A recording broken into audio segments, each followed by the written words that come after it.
What if humanity's greatest sin was not its cruelty, but its hope? What if the moment we first looked up at the stars and believed we could conquer them was the moment we damned ourselves? In the far future, there is no prophecy that speaks of peace, no vision of salvation gently unfolding. There's only a whisper half forgotten, carried through the warp like the ghost of a dying star, claiming that mankind once stood at the edge of perfection, only to be dragged screaming into the abyss it created. Whether the whisper is truth or heresy, no one can agree. For in the Imperium of man, truth itself has become a battlefield. The galaxy lies shattered beneath a sky eternally bruised with war. Entire systems are nothing more than grave markers drifting in silence. Others burn so brightly with conflict that their light flickers across the void like a dying candle. Far beyond them all, the Astronomicon, the psychic beacon of the Emperor, flickers and strains. Its once absolute clarity now fractured by a wound cut across reality itself, the Great Rift. It splits the galaxy like a gash in creation, bleeding madness, storm, and nightmare into the realm of mortals. Some call it the cicatrix maledictum, others call it the scar of humanity's arrogance. But none can deny the truth that drips from it. The Dark Imperium has begun. To live in this age is to carry the weight of 1 billion screams pressed into the soul. Children of hive worlds grow up beneath steel skies, never seeing the sun. Their first lullaby is the sound of manufactoria engines. Their first lesson the understanding that death is inevitable and loyalty mandatory. The Imperium demands everything, consumes everything, and gives nothing except the promise that service to the Golden Throne will spare your soul when the gods come to claim you. And they will come. They always come. What remains of humanity clings to faith like a man clutching a burning brand. Faith in the Emperor, once a living conqueror, now a corpse god locked eternally upon the Golden Throne. His body decays, his spirit rages. His will fractures across the immaterium like a storm that refuses to die. For 10,000 years, the Imperium has told its people that he watches over them with divine perfection. But the truth is more unsettling. He watches, yes, but not always gently and never without cost. Every moment the Emperor clings to existence, thousands of psychers are sacrificed to fuel the beacon that keeps the Imperium alive. Their screams are swallowed by the warp, as if by a hungry god. Perhaps that is what the Emperor has become. Across the galaxy, the faithful chant his name in cathedral fortresses carved from mountains of bone and steel. Their prayers echo through hallways where saints turned to ash and inquisitors spilled the blood of innocence in the name of purity. War hymns thunder through these cathedrals like artillery fire, for in the Imperium, belief itself is weaponized. There is no difference between faith and war. Faith simply determines which war you fight. And yet, despite all this, the Imperium survives. It stands, it endures. It refuses to die, even as the rest of the galaxy tries to tear it apart. On distant battlefronts where the stars themselves dim from the smoke, Space Marines Adeptus Astartes march like armored myths. They are the angels of death, sculpted from humanity's best and broken into something far greater, or far less. Their eyes no longer see as humans do. Their hearts beat in the rhythm of warfare. Each one is a relic of a dream humanity no longer remembers, a dream the Emperor once had for a future without chains. They fight now not for that dream, but for raw survival brothers born in war, living in war, and destined to die in war. Some chapters remain proud beacons of loyalty, ultramarines whose discipline forms the backbone of imperial order. Dark angels who march with secrets bound in chains. Blood angels who fight against the hunger of their own souls. Space wolves whose howls echo the fury of ancient sagas. Others have fallen, betrayed, twisted, lost to the same darkness they once fought. For every loyal chapter, there's another cursed by the warp, devoured by its promises, corrupted into monsters wearing the flesh of angels. Chaos does not simply kill. Chaos corrupts. Chaos changes. Chaos whispers, and the Imperium cannot silence the whisper. Even in the heart of Tura, the cradle of mankind, now a world city of rusted spires and sanctified decay, the shadow of the Great Rift looms across the heavens like a bruise. Billions toil beneath statues of saints that no longer resemble humans. Pilgrims crawl across shattered streets to kiss the stones where the Primarchs once walked. And in the depths of the Imperial Palace, where the air tastes of incense and old blood, the Emperor sits unmoving, locked in a prison of flesh and golden machinery. His eyes burn through the warp like dying suns. His soul screams in ways no human mind can comprehend. Entire orders of the Adeptus Custodes guard him in silence, their loyalty absolute, their sorrow hidden beneath Oramite masks. They have watched him die for 10,000 years. Beyond Terra, the Imperium fractures into two worlds, the Imperium Sanctus and the Imperium Nihilus. One bathed in the Astronomican's fading light, the other swallowed in near-perpetual darkness. In the shadows of Nihilus, time itself bleeds and reforms. Planets blink out of existence. Fleets vanish into storms of screaming light. Demons stalk the corridors of abandoned void vessels, whispering the names of long-dead captains. And still, humans cling to their ruinous worlds, fighting off horrors that should have never existed, lighting candles that gutter in the cosmic wind. For the Imperium has decreed, there shall be no surrender, there shall be no mercy, there shall be no peace. Somewhere within the heart of this broken empire, rumors begin to stir like restless spirits. Rumors of a god returning, a warrior reborn, a son awakened. It begins as a whisper. Guilliman walks again. The Primarch of the 13th Legion, lost for millennia, rises once more in the shadow of the rift. To some, he is salvation. To others, heresy incarnate. How can a son rule when the father still lives, as if what sits on the golden throne can still be called living? Guilliman, awakened by divine intervention and alien cunning, beholds the Imperium his father built, and recoils at what it has become, a theocratic nightmare, a rusted machine that devours its own children, a realm where worship replaces reason and fear replaces truth. For the first time in 10,000 years, someone dares to question not the Emperor's divinity, but the Emperor's legacy. But Guilliman has no time for doubt. The galaxy burns. Tyrannid tendrils creep from the void like hunger given form. Orc empires rise in tides of violence. Necron tombs crack open beneath forgotten stars. Chaos surges in waves of unspeakable madness. And in the Immaterium, the dark gods watch with amusement, four ancient powers competing for dominion over mortal souls, each feeding upon the pain, fear, desire, and despair of the galaxy. Humanity is surrounded, besieged, hunted, but it refuses to kneel. Across 1,000 battlefields, Imperial guardsmen raise their lasguns, knowing most will die without ever being remembered. Sisters of battle march into cleansing fire, hymns echoing like thunder as they purge the unclean. Tech priests chant Benharic prayers over machines that wheeze with sacred decay. Rogue traitors vanish into uncharted systems, chasing impossible relics. Inquisitors root out corruption that grows faster than they can kill it, burning entire cities in the name of purity.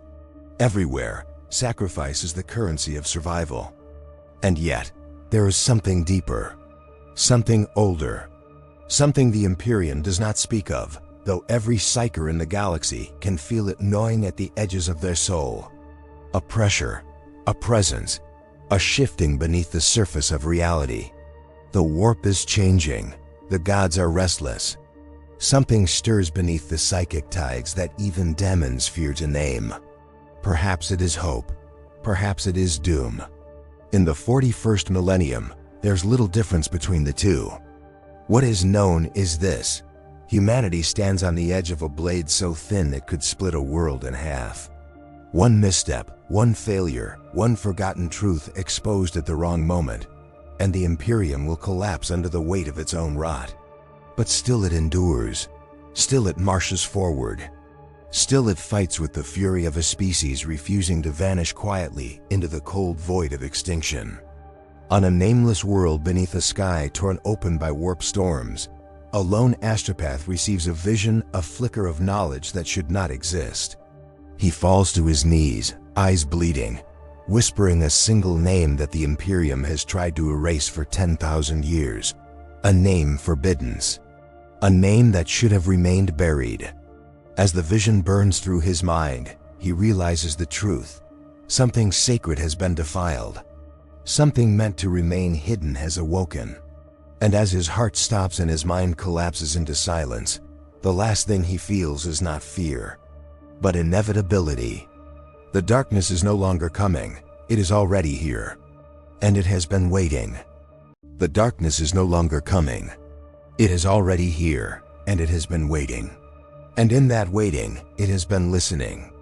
In the wake of the astropath's death, the nameless world where his body lay became strangely silent, as if reality itself were holding its breath. The storm above him pulsed once slow, deliberate, as though acknowledging the end of a witness. His corpse, twisted by the psychic recoil of forbidden truth, still pointed eastward, toward a horizon veiled in roiling black clouds. The transmission he attempted to send never reached Terra, never reached any soul at all. Instead, it drifted, fragmented, through the warp like a dying ember swallowed by a hurricane. Yet even that ember carried weight, carried meaning. For somewhere in the immaterium, something noticed. Far across the gulf of stars, on Cadavria Prime, a battered guardsman named Helbrin woke with a start, gasping like a drowning man. The barracks around him were dark, lit only by the dull red glow of emergency lights, and the distant thunder of artillery trembled through the metal flooring. He had dreamed of a voice calling to him. A voice without origin, without body, without mercy. It had whispered the same name the astropath spoke with his last breath. But when Helbrin tried to remember it, the sound slipped through his mind like oil. He rose, sweat freezing against his skin, and stepped toward the narrow window slit. Outside, the sky above Cadavria Prime writhed with warp lightning. He had seen storms before, but this was different. This storm felt alive. In the central chapel of the fortress city, a priest named Sister Lyria knelt before a cracked statue of the Emperor, her hands stained with soot and dried blood. She had spent the last 12 hours consoling soldiers who believed Cadavria was already lost. Faith, she knew, was fragile. It did not roar like cannons or march like armored columns. It whispered, it flickered, it trembled. Yet now, as she rose from prayer, she felt something strange slipping through her mind, an unease she could not name. The Emperor's stern, stone-carved face seemed to watch her with new weight, as though demanding she hear something not meant for mortal ears. She steadied herself, exhaled, and forced her faith to remain firm. Doubt was a luxury the Imperium had long forgotten. The warfront around Cadavria Prime had been quiet for 3 days, too quiet for a world at the edge of the Cicatrix Maledictum. Commanders whispered that the heretics were gathering strength. Commissars believed they were preparing a ritual. Others, more superstitious, claimed that the warp storm overhead was feeding on the planet itself, drinking its hope like water from a cracked vessel. Yet orders were orders. Cadavria would not be abandoned. Not while even one guardsman remained breathing. In the war room of the fortress city, Commander Raylan studied the hololithic map flickering before him. Entire battalions had vanished from the Auspex, cut off by storms or devoured by uncharted void anomalies. Vox channels flickered with distortion so violent their operators bled from the ears. And yet, somewhere in the static, Raylan kept hearing fragments that clawed at his mind. A whisper, a tone, a name. But every time he tried to isolate it, it dissolved into noise. He clenched his jaw, knowing he could not falter, not now, not with morale already crumbling like ash. Human fear was a deeper enemy than any heretic blade. Across the city, a group of tech priests descended into the machine halls beneath the fortress, their liturgies echoing through columns of rusted iron and ancient conduits. The walls trembled as they passed, groaning under the weight of millennia-old machinery. Magos Jericon paused before a data shrine flickering with corrupted runes. Something was wrong. The machine spirit was speaking in patterns he had never seen bitstreams, twisted into shapes that felt less like computation and more like intention. He reached out with a mechadendrite to reset the shrine, but hesitated as the runes spasmed into a single repeated glyph. He recognized it. It was a name, a forbidden one. One that should not be here, one that no machine spirit should know. For a moment, Jericon felt true fear, something the Mechanicus seldom allowed themselves. And then he bowed his head, whispering a prayer in a voice barely his own. Above ground, in the trenches carved into Cadavria's scarred plains, guardsmen huddled against the icy wind. A veteran named Estra lit a low stick with trembling hands as she stared toward the shattered horizon. Rumors spread fast among the rank, stories of shadows moving without light, of shapes walking between the lightning strikes, of voices calling names that soldiers could not remember after waking. Estra dismissed the stories as fear-born hallucination. Yet, as she leaned against the trench wall, she heard something beneath the wind, a murmur, a word. And though she couldn't recall it, it left her throat dry and her heart racing. Hours later, Cadavria Prime skies tore open. The warp storm erupted into a cascade of screaming light, splitting the heavens like a wound. Every soldier, every priest, every commander froze as the sky bled with impossible colors. Vox channels lit up with panicked shouts. Auspex screens burned out. The air tasted of copper and death. And then, from the storm's heart, came a sound no mortal should have heard. A chorus, not of angels, not of demons, something between, something older, something furious. Commander Raylan shouted for anti-air batteries to prepare, but no enemy craft descended. Instead, the storm released something far worse, silence. A silence so absolute it felt like pressure on the skull, suffocating thought itself. Troops clutched their heads, priests collapsed mid-prayer. Even the machine halls flickered to stillness, as if the storm had swallowed all motion. And then something began walking out of the storm. It was massive, towering, its silhouette shimmering with warp distortion. Soldiers raised their rifles, hands shaking, but no one fired. Their bodies refused, their souls refused. The thing radiated authority, not divine, not holy, but familiar in a way that made their blood run cold. When lightning revealed its form, gasps rippled through the trench lines. It was a space marine, or what was left of one. Its armor bore the colors of a legion long thought destroyed, its heraldry a sigil purged from imperial records. Its face, what remained of it, was half flesh, half shimmering warp echo, as though reality itself could not fully contain it. Sister Lyria stared from the fortress walls, her breath catching in her throat. She had seen statues of the lost legions, studied the forbidden's histories in dusty monasteries, heard the hushed warnings of inquisitors. She knew what she faced. Or at least she believed she did. But this was wrong. This was not a traitor reborn. This was a message, a warning, or perhaps a promise. The massive figure marched toward the fortress with slow, thunderous steps. Every stride sent tremors through the ground. Soldiers fled. Some dropped to their knees. Others screamed prayers, begging the Emperor for mercy. Yet the figure did not attack. It simply approached, unhurried, inevitable. Commander Raylan issued the order to fire.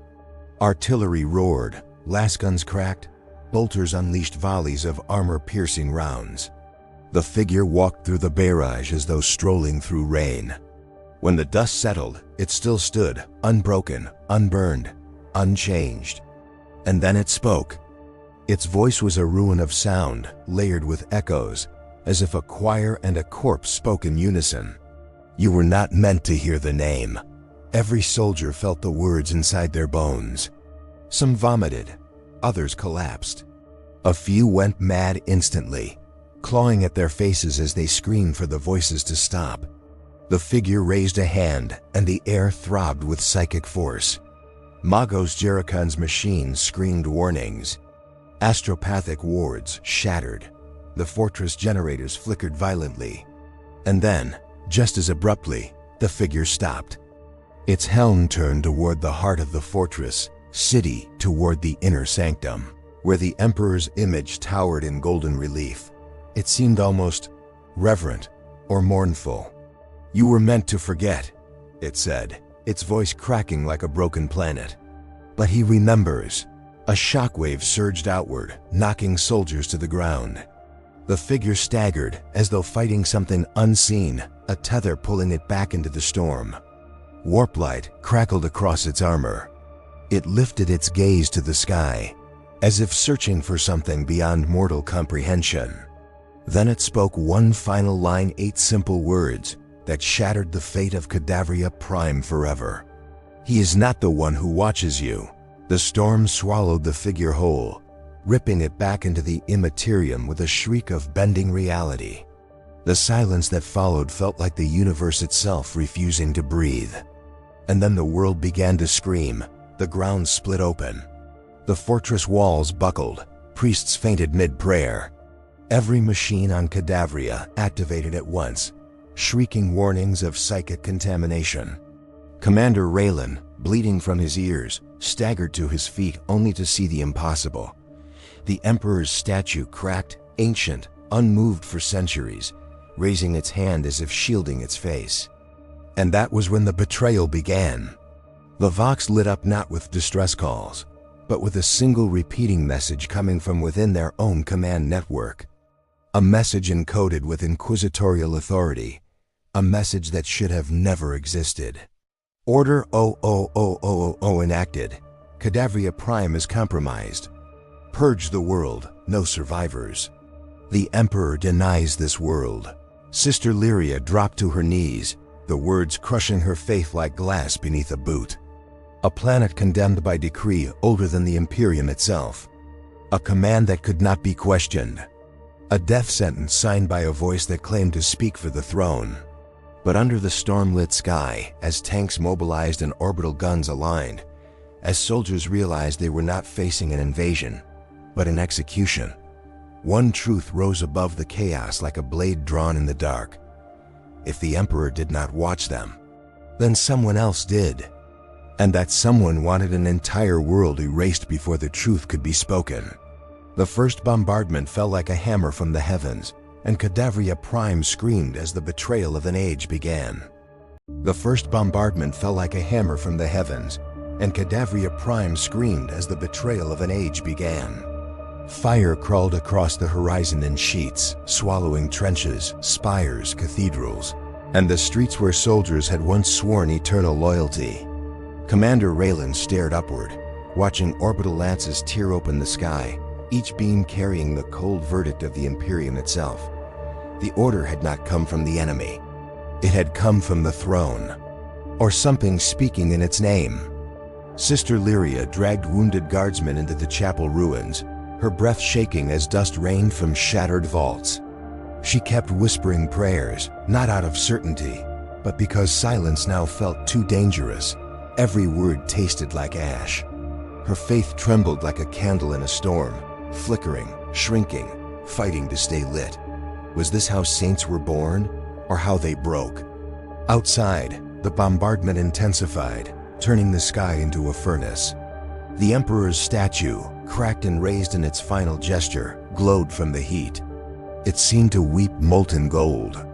Magos Jerikon, deep within the machine halls, clung to the shattered data shrine as the tremors grew violent. The strange glyph, the Forbidden's name, still pulsed on its display, refusing to vanish even as systems died around it. He tried to purge the corruption, but his mechadendrites froze as the machine spirit emitted a sound he had never heard. Not a scream, but something like a sob. And then the hololithic screens lit up with a new message, unbidden, unauthenticated. He is not the one who speaks. Jerikon recoiled. Logic buckled beneath fear. In the Mechanicus, emotion was a sin of inefficiency. Yet he felt terror bloom like rot in the pit of his augmented stomach. Something else, something unseen, was reaching into their systems from beyond the warp storms, something that should not exist. Above ground, soldiers fled in all directions, some hunting escape routes, others collapsing in despair as their own orbital defenses turned against them. Estra, still clutching her ruined lasgun, sprinted through the burning trenches. Every instinct screamed to run, yet every oath she'd ever sworn chained her to duty. The hardest truth no soldier wanted to speak was rising inside her. Obedience could kill faster than any enemy. The ground ruptured behind her. A blast wave hurled her into the mud. She lay there, ears ringing, watching the storm above the capital grow brighter and brighter until the world seemed carved from raw flame. But beneath that light, she saw a shadow moving across the clouds. Human-shaped, giant, familiar, wrong. The fallen Astartes? Or something born from the same terrible source? She blinked and the vision was gone, swallowed by smoke.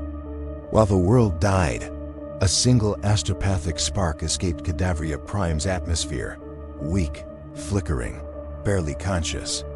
It drifted into the warp like a dying heartbeat, carrying nothing but emotion, terror, betrayal, and a memory not its own. Something in the warp recoiled from it. Something else reached for it. And something in between, something ancient and half-forgotten, opened a single fractured eye. Back on the ground, Sister Lyria knelt beside a dying soldier. His eyes were glassy, his pulse fading. He clutched her arm desperately. "Why?" he gasped. "Why would the Emperor? Why us?" She did not know. She wanted to lie, to tell him this was a test, a purification, a righteous trial. But the storm outside had already whispered its truth into her bones. She instead leaned close, letting her voice soften into the gentleness she had not felt since childhood. "He has not forsaken you," she whispered. "But something has hidden him from us." The soldier smiled faintly, then died. Lyria's hands trembled. The warmth left her. Faith was not supposed to break like this. But as she rose, memories flickered through her mind, less like recollections and more like visions. The Emperor walking through ancient halls. The Primarchs kneeling before him, a face concealed in shadow. Words spoken in a language no mortal had ever heard. She stumbled, gripping a cracked pillar as if the world itself swayed. Was she remembering? Or being shown? Outside, Commander Raylan rallied what troops he could. They had no hope of victory, no escape, no chance of survival. Yet humans were strange creatures. They fought hardest when all reason said to stop. Raylan shouted orders until his throat bled, guiding civilians towards subterranean tunnels, organizing medical stations in collapsed courtyards, demanding that artillery aim outward rather than upward. If they were to die, they would die standing. Then the second message came, not through Vox, not through warp, through the minds of every living soul on Cadavria Prime. A whisper so loud it felt like a scream. "He is a prisoner. You worship his chains." Raylan collapsed to one knee. Lyria dropped her relic. Jericon shielded his head with trembling augmetics. Estra pressed her face into the mud. Every child, every soldier, every priest felt the words crawl behind their eyes. A prisoner? A prisoner of whom? Fear rippled across the planet like a storm front. Suddenly, the bombardment ceased. Silence descended, heavy and unnatural. Smoke drifted across ruins glowing with magma. Soldiers peeked from tunnels and trenches, expecting a renewed assault. Instead, the warp storm above the capital contracted, drawing into a pinpoint of impossible light. The entire sky dimmed. Then something descended. Not a figure, not a ship, not a demon, a memory. A psychic imprint that swept over the planet, showing every living soul a moment from a time before the Imperium. Before Terra's wars of unification. Before the Emperor revealed his golden face to mankind. They saw a throne massive, unfinished, surrounded by war. They saw the Emperor, younger, unbroken, his aura bright enough to flay a mortal mind. He stood over a coffin draped in sigils too old to interpret. At his feet lay shattered armor ornate, enormous bearing markings no one recognized. Then a voice echoed. Not the Emperor's, not human, not warp-born. It will cost you everything. The vision ended as abruptly as it began. The sky split open with a sound like worlds grinding together, and a shockwave rippled across the ruins. Soldiers staggered. Priests screamed. Even the dead seemed to shudder. Commander Raylan wiped blood from his mouth, struggling to understand. Who had spoken? To whom? What was the cost? Before he could speak, a new light rose from the horizon. At first he thought it was fire. Then he realized it was something worse. A beacon. Warp light. Golden. Terrible. Familiar. The Emperor's light. But it was flickering, as though strained, fractured, weak. Sister Lyria stepped into the open, rain turning to steam around her.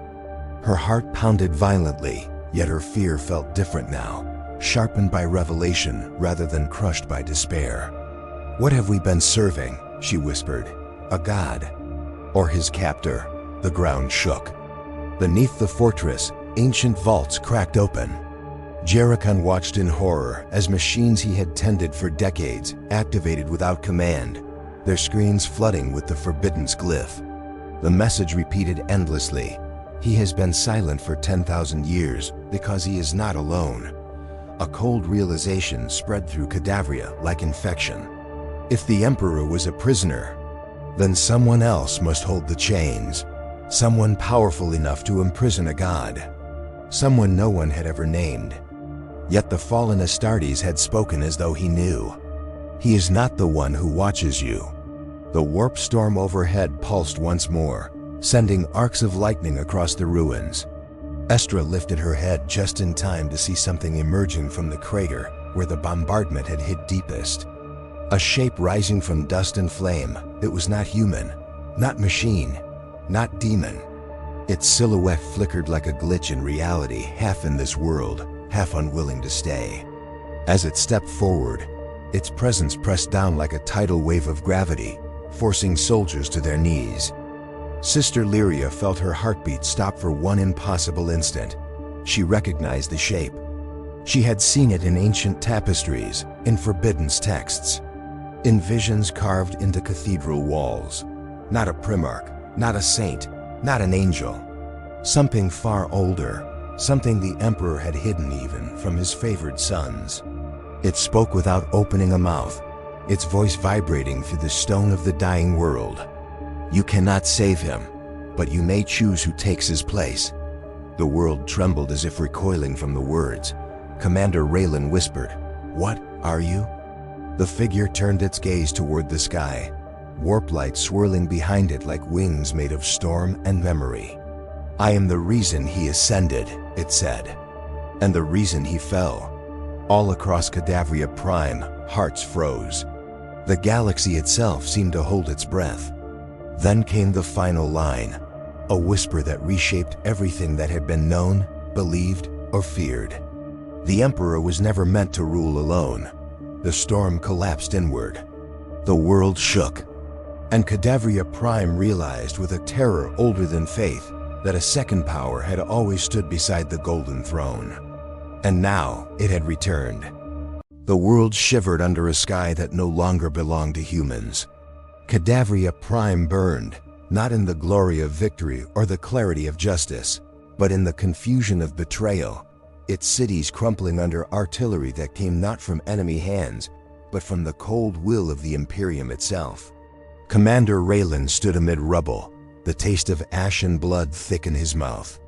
Every order he had given, every strategy he had crafted, now felt like chains around his mind.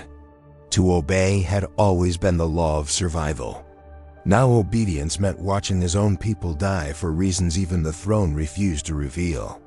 His knuckles were raw against the console, eyes flicking between reports that made no sense, Vox channels still alive with terror-stricken cries that would not be answered.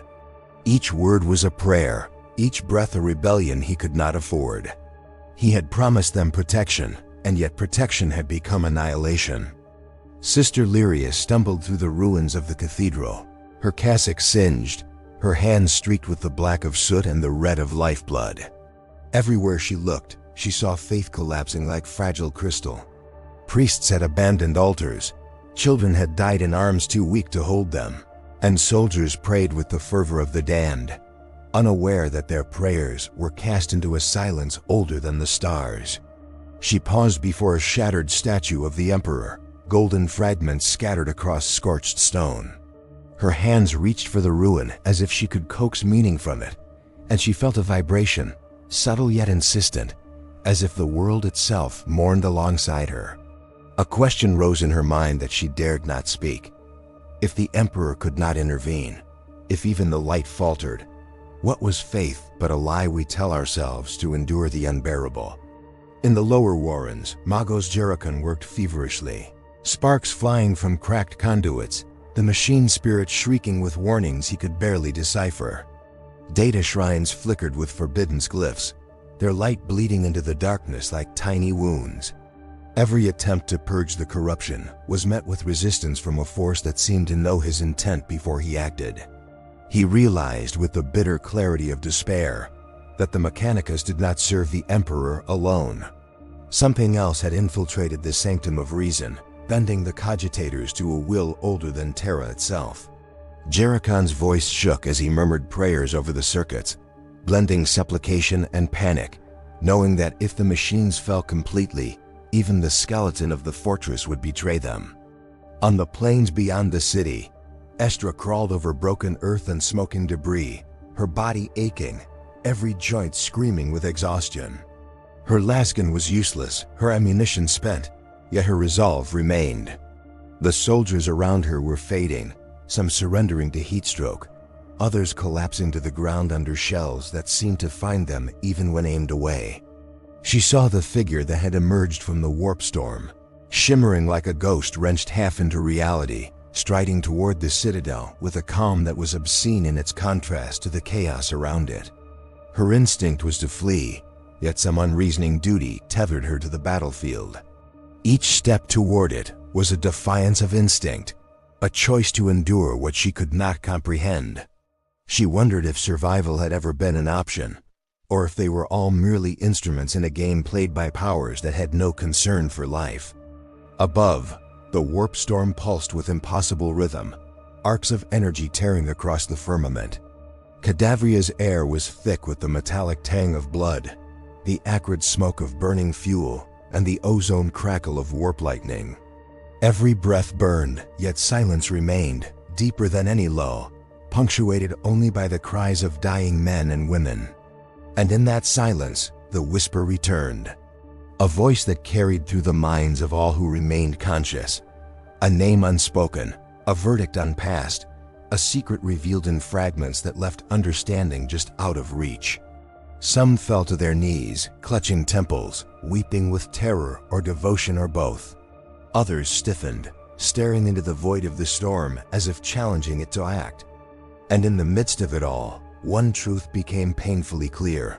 Obedience and survival were no longer synonymous. Each choice made in faith now carried the weight of entire worlds. Commander Raylan moved toward the command bunker, his pace determined, each footfall a struggle against the debris-strewn streets. He passed soldiers who had begun fighting each other over scraps of water and ammunition, human civility eroded by the immediacy of death. The screams were constant, a soundtrack to a world disintegrating under its own orders. He wondered what point there was in leading when leadership had become a sentence, a catalyst for further destruction. Yet he did not falter, because hesitation was a luxury he could not afford, and in the Imperium, to falter was to die in a way that left no memory behind. Sister Lyria found herself in the chapel crypts, light flickering from shattered candles. She touched relics, dusty and half-melted, feeling a heartbeat in the artifacts where none should exist. Each relic seemed to hum with the grief of centuries, their power unbroken even as the world above burned. A thought struck her like a hammer. Perhaps faith was not in the Emperor, not in the throne, but in the endurance of memory, in the persistence of belief even when the object of that belief was gone or silenced. She whispered the name the figure had spoken from the storm, not knowing if she invoked salvation or doom. The crypt vibrated in answer, a resonance that shook dust from stone. For a fleeting instant, she thought she heard laughter, or was it a warning? She could not tell. The figure moved closer to the citadel, and every heartbeat across the planet seemed to synchronize with its steps. Soldiers braced against the ground, unable to move, as though gravity itself had become a weapon. Explosions that should have shattered the earth merely rippled outward, leaving the figure unscathed. Estra pressed herself into the mud, eyes wide, and felt something impossible, a connection to it, as though its presence reached inside her mind, measuring her resolve, her fear, her loyalty. The line between enemy and fate blurred, and in that moment, she realized that their survival or destruction was contingent on choices they had not yet made, and perhaps could not comprehend. From deep within the fortress, Magos Jericon transmitted what remained of Cadavria's data cores to orbital relays, the system screaming with psychic feedback. The glyphs burned into the hololithic screens like scars. He saw for the first time the full extent of the betrayal. Orders had come not just to destroy the planet, but to erase knowledge, to purge evidence of truths that even the Emperor's own agents were forbidden to acknowledge. He understood finally that the Imperium was both victim and executioner, and that his faith in the Emperor's singular divinity might have been misled by design or circumstance. The machine spirit wailed as if it knew the secret too. The warp storm overhead condensed, lightning arcs merging into a single searing line of light that illuminated the planet's surface in stark, terrible clarity. Cadavria Prime became a tableau of despair and devotion, each figure frozen in the tension between life and annihilation. The smell of burning flesh and scorched metal mingled with ozone, and every sound was magnified: the howl of wind, the cracking of stone, the screams of the faithful and the forsaken. Time itself seemed to hesitate, holding its breath, as if the galaxy was waiting for the next note in a symphony of destruction and revelation. The shadowed figure paused on the citadel steps, its gaze fixed on the Emperor's fractured statue. The energy in the air trembled, and the world around it seemed to warp, reality folding in subtle, impossible ways. Its aura pressed against the minds of those present, compelling thoughts they had not yet dared consider. Cadavria Prime was no longer a battleground between soldiers. It was a crucible of truth, a test of faith, and a stage upon which the universe itself seemed poised to judge the loyalty of men, priests, and commanders alike. Every vow, every act of obedience, every whispered prayer was measured, weighed, and found insufficient. Then, from the depths of the storm, a new pulse emerged, slower, heavier, almost intimate. It reached into the hearts of every survivor, reminding them that the Emperor's light, though flickering, still existed somewhere, yet perhaps not as they had believed. Faith faltered under the enormity of the revelation, yet despair alone could not define them. Somewhere between awe and terror, a realization began to bloom. Cadavria Prime was no longer merely a world condemned. It was a mirror reflecting the true stakes of existence in the 41st millennium. Obedience, sacrifice, belief, they were all threads in a tapestry being rewritten by powers beyond comprehension. Sister Lyria pressed herself against the broken altar, trembling, her mind half lost in the implications.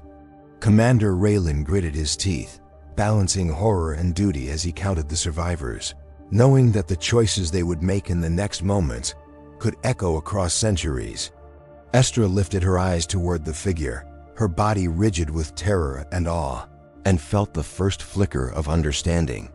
The world, their faith, even the Emperor himself, were pieces in a design they could not yet see, and the figure before them was the key to that revelation. The storm above flared one last time, a brilliant, incandescent pulse that painted the ruins in gold and crimson, a pause so profound it felt eternal. Silence stretched across the planet, thicker than smoke, heavier than grief. Cadavria Prime seemed to inhale the moment itself, holding its collective breath as if the universe had stopped to watch. Every heart beat in synchrony with the storm's rhythm, every eye fixed on the citadel steps where the figure waited, waiting for the next movement that would decide not just the fate of a planet, but the destiny of the Imperium, and perhaps the Emperor himself. And in that suspended instant, time itself trembled, aware that history was on the cusp of changing forever. The storm held. The figure stood atop the citadel steps, a titan of shadow and light, and the world seemed to bow beneath its presence. Every eye upon Cadavria Prime burned with terror and awe. Commander Raylan's hands shook, his body a vessel of instinct, duty, and raw fear. He knew that this moment, the pulse of the universe focused upon this planet, would define every life here. Orders were meaningless. The artillery batteries were silent. The guardsmen no longer fired. Every being on the surface felt the gravity of what had come to pass. Faith strained like a wire about to snap. Despair and hope, indistinguishable, clashed within every chest. Sister Lyria's lips moved, whispering prayers that were swallowed by the storm itself. Perhaps they were for the Emperor, perhaps for herself, perhaps for nothing at all. The figure spoke, its voice both inside and outside the mind. It carried weight. History trembled. "I am he whom the throne forgot," it said. The words were simple. The meaning was cataclysmic. Every survivor felt it sink into their bones. He was not a demon, not a traitor, not an angel, not human. He was an echo, a fragment of the Emperor's own purpose, ripped from time and memory. The chains that had held the throne's dominion intact trembled under his existence. He had come not to destroy, but to correct. The galaxy had been walking blind for 10,000 years. Now the blind were staring into a storm that would never truly end. Estra fell to her knees. She understood in a way no training or oath could have prepared her for. The figure radiated inevitability. The battlefield had become a crucible of revelation. Each body, each ruined building, each whispered prayer was insignificant in comparison to the magnitude of the truth. The Emperor had not been abandoned, he had been imprisoned. And now his will, fractured as it was, had been mirrored, multiplied, returned through this impossible being. Soldiers trembled. Some cried out, some prayed. Some silently accepted that their lives were no longer theirs to command. Commander Raylan drew his sword, not in defiance, but because all movement required a purpose. And yet, he knew his actions were fragile, like a candle flickering in a hurricane. The figure stepped forward, and reality bent around him. Time seemed elastic, moments stretching and snapping back with painful precision. The storm above descended, warp-like, bending into colors the human eye could not name. Every breath was heavy with ash, ozone, and something older than Cadavria itself. Sister Lyria touched the ground, feeling the pulse of the planet beneath her hands, sensing the fragility of life in contrast with the enormity above. She realized that all devotion, all sacrifice, had been preparation. The war, the bombardment, the silence, they had been irrelevant. And yet, irrelevant to whom? To the Emperor? To this being? To the cosmos itself? The answer eluded her. Her heart raced. She whispered the only prayer she could. "Let us endure, let us see, let us remain." The figure raised a hand, and the very air quaked. Cadavria's remaining artillery shook as if recognizing the futility of resistance. In that moment, space itself seemed to wait. The survivors felt every life they had lost. They felt the weight of every lie, every vow, every oath. They felt the ghosts of generations, of heroes and innocents, of men who had never seen the light of the Emperor, but had died for it nonetheless. And then the figure moved faster than thought, crossing the citadel in an impossible stride, his presence warping reality. The ground beneath him fractured. A psychic scream echoed across the planet, bending the minds of those attuned. Some screamed, some fainted, some simply fell silent, accepting the revelation without comprehension. And then he stopped. He stood before the Emperor's fractured statue. The golden light flickered weakly in response. There was a pause, infinite in its duration, as if the universe held its breath. Then, slowly, deliberately, he touched the statue, and for a fleeting instant, the world was bathed in a light that was both holy and terrifying. Cadavria Prime seemed to tremble under the weight of the act. Time slowed. Soldiers froze. Priests felt every word of every prayer they had ever uttered. Estra, pressed into mud and ash, understood in the depths of her being that this was not destruction, nor salvation, nor judgment, but a reckoning. The Emperor's purpose, fractured by war and betrayal, was being restored. And yet, it was not whole. Not yet. Something essential remained hidden, still out of reach. Commander Raylan, trembling, raised his head to see the figure turn. The storm behind him throbbed, and in that motion, the galaxy seemed to exhale. "The chains are not broken," the figure said. "They are shifted. The throne's light will survive, but its shape will change." Every word echoed across minds, hearts, and the warp itself. Soldiers and priests alike felt the implications. The Imperium would endure, yet its foundation would never be as they had known it. Every belief, every loyalty, every vow, everything would be measured anew. Some would falter, some would rise. The dead would remain dead. But the living would inherit a galaxy fundamentally altered. The figure lifted into the storm above, not walking, not flying, but rising as if reality itself gave him passage. Cadavria Prime trembled. Fires ignited anew in impossible bursts.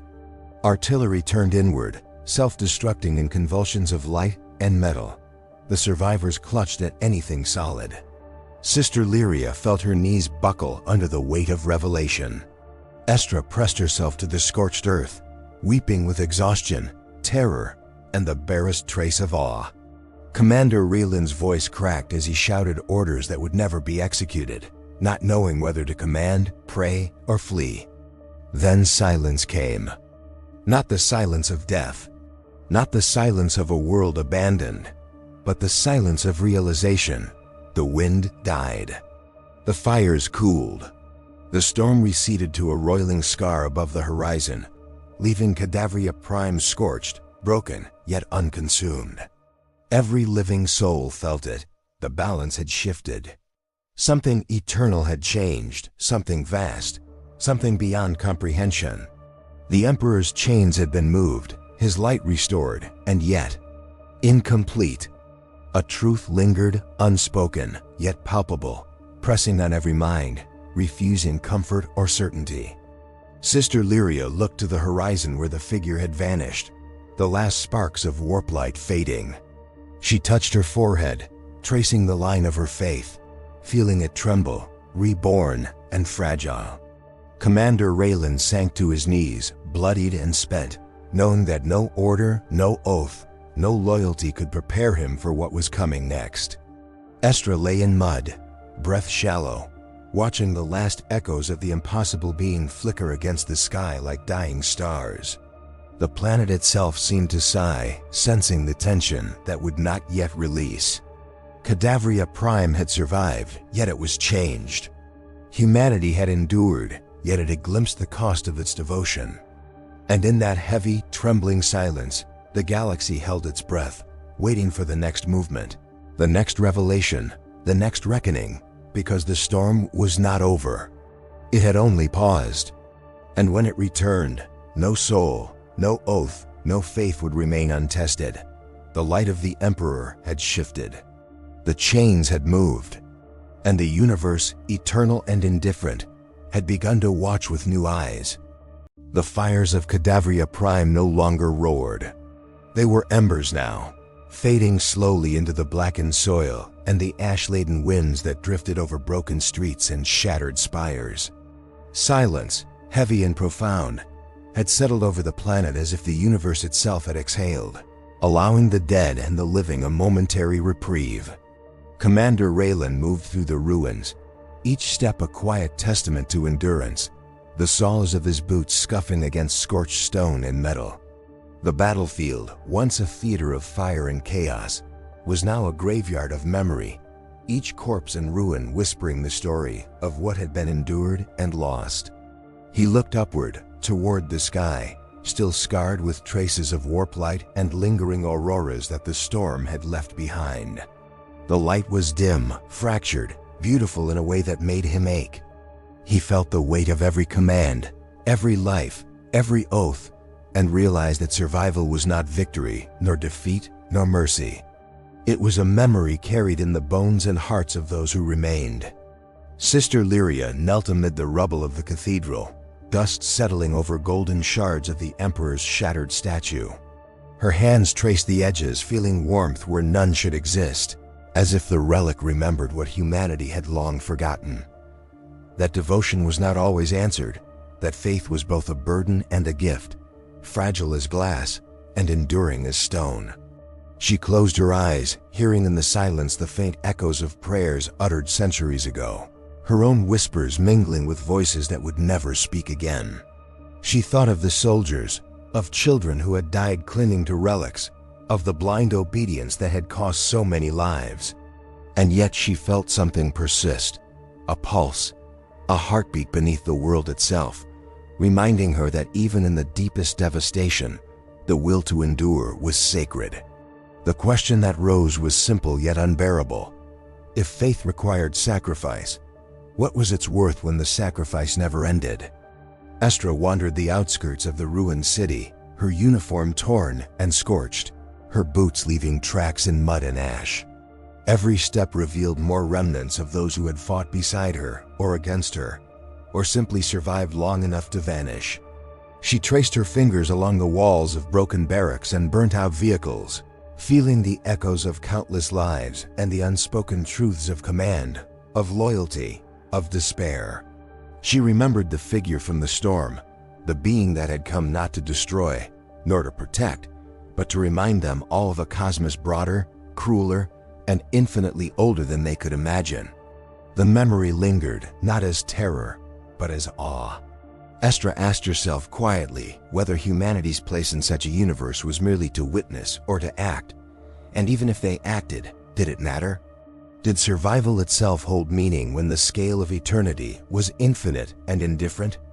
Magos Jericon lingered in the machine halls, the circuits quiet now, though traces of warp energy still lingered in the conduits, like the afterimages of a lightning strike frozen in time.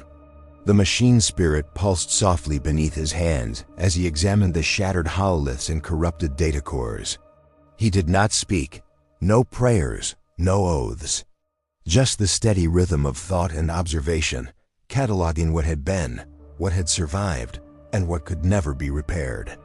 In the depth of that silence, he realized that the Imperium was a construct of endurance, of choices made and undone, of wills bound together by faith, fear, and the stubbornness of life. And yet, he understood, perhaps for the first time, that endurance was not victory nor salvation, but the quiet persistence of being in a universe that neither noticed nor judged. Was that enough? Could it ever be enough? Commander Raylan finally stopped atop the highest surviving rampart, the city stretching out beneath him like a cathedral in ruin, its spires and streets jagged against the muted light of the fading warp auroras.